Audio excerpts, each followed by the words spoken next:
Welcome to another month and another bots talk. We even have a new world, Zetzel, and with that a new bots as well as a structure deck which I previously reviewed. Because of the amount of time it took me to catch up with all the product releases and videos I wanted to make, I actually got to buy and test each of the archetypes in this bots and play them quite extensively, so I feel confident in my overall thoughts on this bots and the implications it will have for the future of Duel Links. Anyways, without further ado, let's begin. Satellars for me were the biggest disappointment. While they have plenty of ways to get 3 Satellars on the field to make their boss monster Deltaros, like Vega to special summon a Satellar from your hand or Altair to special summon from the grave, it all feels so underwhelming.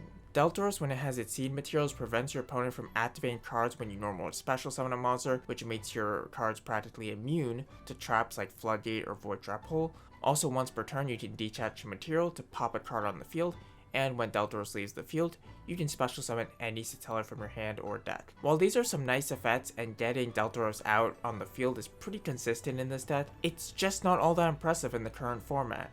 I would say their 2 best assets are their counter trap, SATELLARNOVA Alpha, and their quick play spell, which you can unlock through farming Tori, SATELLARKNIGHT SKYBRIDGE. Alpha is an Omni negate for the deck, which is always appreciated, which can only be used by tributing any Tellarknight you control. Also, when you destroy the card, you also get to draw a card, which is insane value. Skybridge lets you summon any Tellarknight from the deck, then shuffle a Tellarknight with a different name from the field into the deck.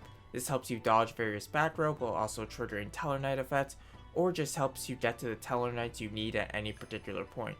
While the deck lacks a certain punch that would make it top tier, it's definitely a card-worthy strategy with a lot of fun interactions and combos to experiment with. Here's a sample deck list if you want to give it a try yourself. The next big archetype of the bots are the Onomats, which covers GAGAGA, Dododo, and other related ones. The best support for the archetype comes in the form of several cards. Utopic Onomatopoeia lets you special summon one of each of the monsters from the various archetypes from your hand, helping you easily pump out at least 1 if not 2 its seed monsters in a single turn. GAGAGA Sister searches for any GAGAGA spell or trap from your deck on its normal summon, which will most likely be their new spell, GAGAGA Bolt, which can pop any card on the field for free if you control a GAGAGA monster, and it's not even a hard once per turn, so if you have multiples, that's a bunch of free pops. Also, GAGAGA Sister can combine it and another monster on your side of the field's level, and have both monsters be treated as that combined level, which opens up the deck to rank 6 options. For the extra deck cards, their new in-archetype its seed monster from the bots is GAGAGA Samurai, a rank 4 which can detach a material to make any GAGAGA able to attack twice. Though it only has 1900 attack, if it can attack directly twice, that's almost lethal damage from full life points. In tandem with a skill like the tie that binds, that could be a quick victory for the deck.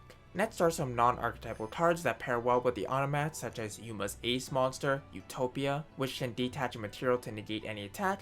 It's not the best monster in the world on its own, but with so many different Utopia cards out there, having at least one is a safe investment for when we get future support. Swordbreaker is a rank 6 that can detach a material to let you call a monster type, and whenever it battles that monster type, it will instantly destroy it at the start of the damage step. It's really strong against sets that only have one particular monster type, and also has a good stat line to boot. Finally is this camera thing, Force Focus, which can detach a material during either player's turn to negate the effects of one level 5 or higher monster until the end of the turn. With even more attack than Swordbreaker and the ability to interrupt your opponent's plays, even Blackwing players are considering running a single copy in their extra deck because of how strong this card is. The last notable archetype of the bots are the Bujins. Their new boss monster is the rank 4 its seed BUJINTEI SUSANOWO, which lets you take one Bujin monster from your deck and either add it to your hand or send it to the grave by detaching a material. Also, it has the inherent ability to attack all of your opponent's monsters once each, which in tandem with Crane can be a lot of damage. It's a really strong card, no doubt about it, especially for increasing the consistency of Bujins. However, it's really difficult to get 2 Bujins on the field turn 1, so this is basically only makeable on your second turn onwards.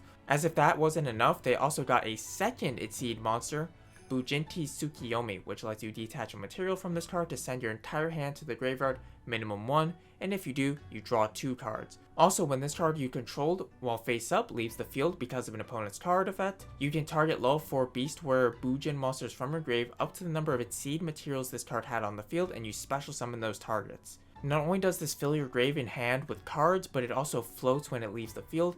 It's an incredibly powerful card, but I bet it will be used more in non-Bujin decks than in Bujins itself, simply because it can be made with any 2 level 4 light monsters. Finally, to make its seed summoning easier for Bujins, we got a brand new spell, BUJINCARNATION, which reads that if your opponent controls a monster and you control no monsters, you can target a Bujin monster in your grave and one Bujin monster that's banished, and you special summon both those targets. They also can't be used as its seed material for an seed summon except for the seed summon of a beast, beast warrior, or winged beast type monster.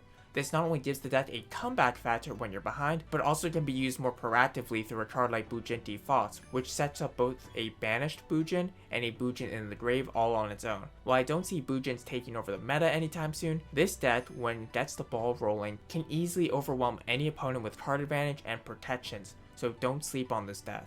To wrap up this video, we've got the noteworthy generic cards of the bots that I haven't covered yet. CAIUS has come way too late to be relevant. Monarchs were also indirectly hit as a result of the nerf to Charge of the Light Brigade, and this card definitely isn't good enough to make Monarchs decent again.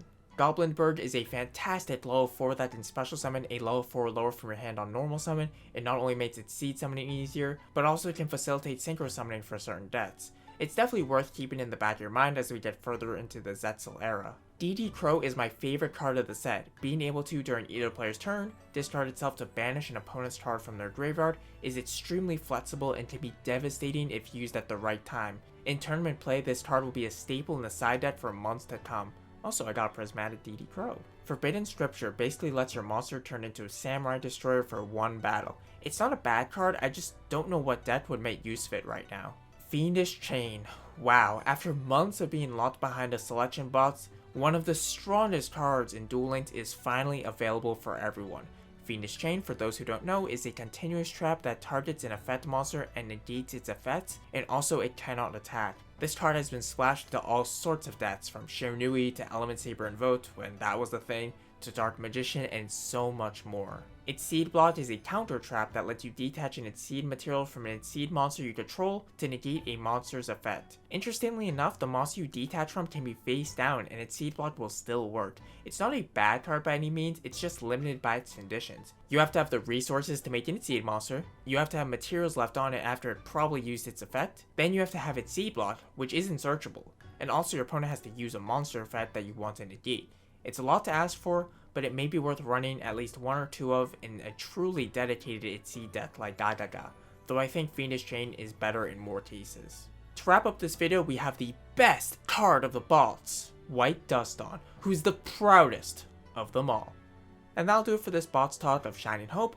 Overall, I think the archetypes in this bots are fairly weak, but the staples of the bots, DD Crow and Fiendish Chain, are amazing. I really wouldn't recommend this bots unless you need the staples or you're in love with the Gagagas, Bujins, or Satellars and can accept that they probably won't be top tier or anything. If you enjoy this kind of content, please consider subscribing to the channel, and if you have any comments or questions, feel free to leave them down below, and I'll see you in the next one.